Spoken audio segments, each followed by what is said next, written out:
pause de 7 minutes. 7 minutes? Avant de commencer, j'aimerais saluer ma maman qui me regarde ce soir. Salut. Voilà, je crois vraiment que c'est important, les mamans.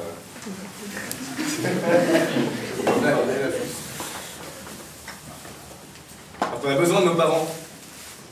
Bonnet M. C'est pas la taille des seins de ta copine, ni des tiens.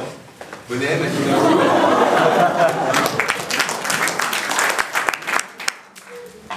Daddy Cool, chanson dans laquelle ce groupe de musique folklorique honorait l'amour filial.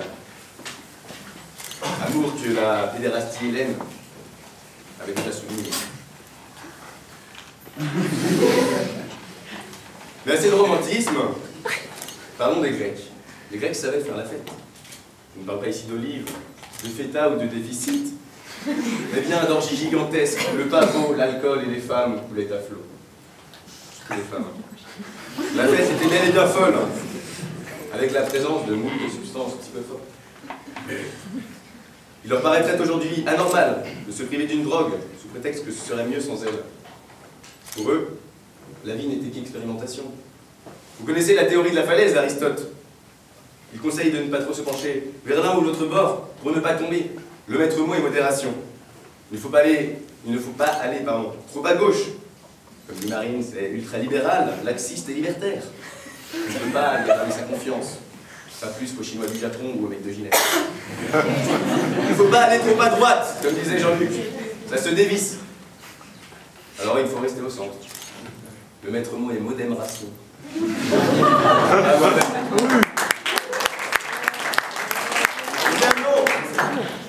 Il ne faut pas rester planté bêtement au centre, comme un piquet dont il faut se pencher un peu, pour tout expérimenter. Du moment où on ne se penche pas trop, pour ne pas tomber dans les extrêmes. Jésus l'avait bien compris aux noces de Cana, Berlusconi aussi. Tyran drogué de la folle fête de son vivant, il mourra d'ailleurs en tirant un dernier coup sans doute. Se dire que sans l'alcool, la fête est plus folle, c'est imaginer que la drogue à sniffer n'est pas une expérience à connaître, alors que ce sont des essais que nous pouvons et devons faire. C'est s'imposer une contrainte qui choquerait les libertaires parmi nous, là où la modération permet d'être libre et d'être shooté. D'autant plus que quand on est shooté, on est libre. Ainsi, de chaque côté de la falaise, il nous faut s'incliner. C'est péché de ne pas se pencher. Et pour les frileux qui ont peur d'essayer, sachez que sans la colle, on s'ennuie, alors qu'avec elle, plus on est de fous, plus on rit. Mais derrière ce dicton, il y a une vérité statistique. Les chiffres ne nous mentent pas, mes amis. Plus on est de fous, plus on a de drogue. Plus on a de drogue, plus on rit. Ainsi, c'est avec la colle, et non pas sans elle, que la fête est plus folle. On passe à la suite. En réalité, si avec l'alcool, la fête apparaît plus folle, de plus enjouée, plus dynamique, la fête n'a rien de similaire à cette personne malade, victime des affres vicieuses de l'insanité mentale, dont la décrépitude et les cheveux tombants répandent autour d'elle les marques de la sénilité. Une fête, c'est tout sauf crazy. Pardonnez-moi ce bilinguisme. Une fête, c'est un timing. C'est un...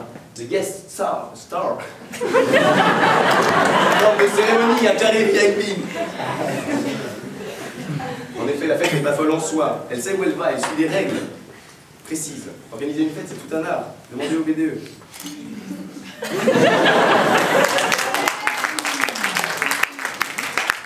Dans une fête bien organisée, on doit pouvoir créer des opportunités de rencontre. Une fête bien organisée, par exemple, doit permettre l'entrevue amoureuse. Voyons si Plaide a bien organisé sa soirée. Isabelle? Je peux vous appeler Isabelle. Très bien, je vous appellerai donc Jacques. Jacques,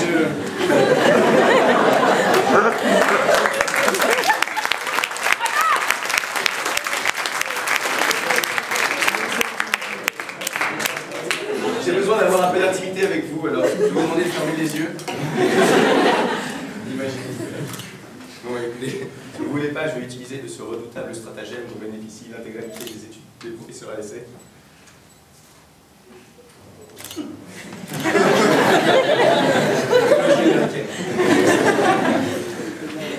Isabelle, vous êtes rayonnante ce soir. Pour tous les moments où je n'ai pas vécu, les femmes que je n'ai pas connues,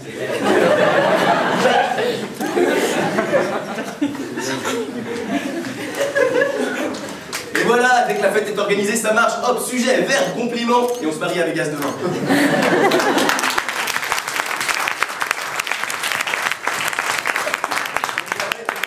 Sauf folle. On ne la qualifie ainsi que parce que c'est une expression consacrée, et s'il en est consacrée par misogynie culturelle. La fête est féminine. Or la maladie, la folie, fut longtemps associée à la femme en raison d'hystérie. C'est peut-être l'influence de la religion. C'est vrai, les religions sont profondément machistes.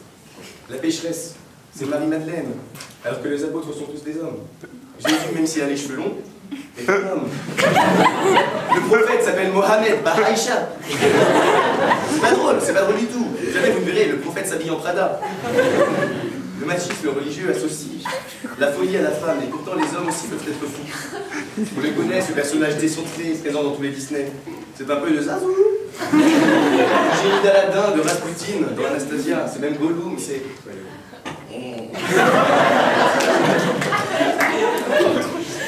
Alors, non, la fête n'est pas folle, mais bien au contraire, elle est sage. Elle a rigoureusement défini et organisée. Et c'est là que l'on peut souligner l'unité, la complexité et la qualité de l'intitulé du sujet offert par Plaine. La fête est folle en étant paradoxalement sage. Puisque, comme le dit Rousseau, Jean-Jacques de son prénom, c'est une sorte de folie que d'être sage parmi les fous. Or là où on est plus sage, le plus ouvert au monde, c'est quand justement on se la colle. Pensez par exemple au paradis artificiel modérien. Quand on s'élève dans les essences des alcools, on peut comprendre les significations et symbioses du monde, et ainsi être plus sage en lui, être plus fou. Pensez aux prédictions de Paco Rabanne, qui avec sa grande barbe de prophète et son œil lubrique, en vieux babtou débarqué d'Espagne, fait des fêtes stylistiques, parmi les plus folles du monde. Quand j'ai l'alcool, c'est la fête dans ma tête, et personne n'est invité. Je me claque comme un fou, mon fume de tête. Je me souviens d'une soirée à quelques amis, nous fumions du hashish fourni par Badr. Des bonnes bêtes. Et à un moment dans la soirée, nous avons passé une femme. Je l'ai trouvée pas mal, qui n'était pas du tout le cas apparemment, puisqu'un ami m'a averti, si tu trouves que ça fait c'est joli, c'est que sagesse est folie.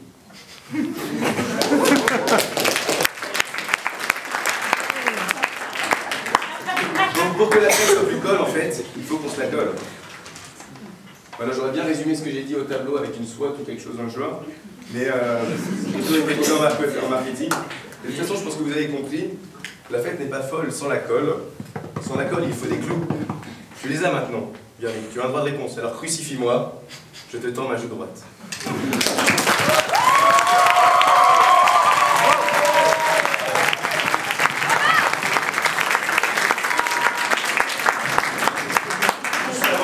Faire un bisou à ta mère. J'arrive, hein, il n'y a pas de souci. Donatien, tu nous as offert la plaidoirie de l'impuissance. Ou la plaidoirie de l'impuissant. On a eu beaucoup d'adjectifs, des hellénistiques, des christiques, des gens qui s'appellent Rousseau. On a eu des trucs absolument incroyables. Faites lance. Mais au fond, c'est le manque de confiance qui transparaît en toi. De temps en temps, tu accélères le rythme plus rapidement, vite. Même au premier rang, on ne comprend plus rien. Moi, j'avais beaucoup de mal à suivre. On a eu aussi, tu nous l'as dit à un moment, les moments que je n'ai pas vécus, les femmes que je n'ai pas connues. Écoute, voilà, pendant ton discours, je n'ai absolument pas vécu un bon moment et je n'ai pas reconnu l'improvisateur que je reconnaissais pendant tes ateliers.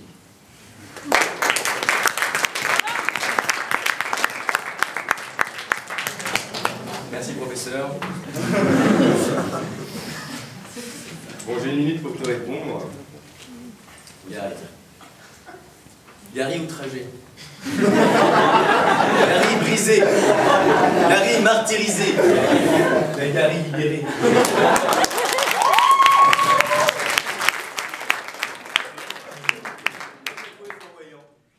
Tu étais là, libre, justement. Tu défendais tes valeurs. Car tu as des valeurs, Gary, toi, le juif de la forêt,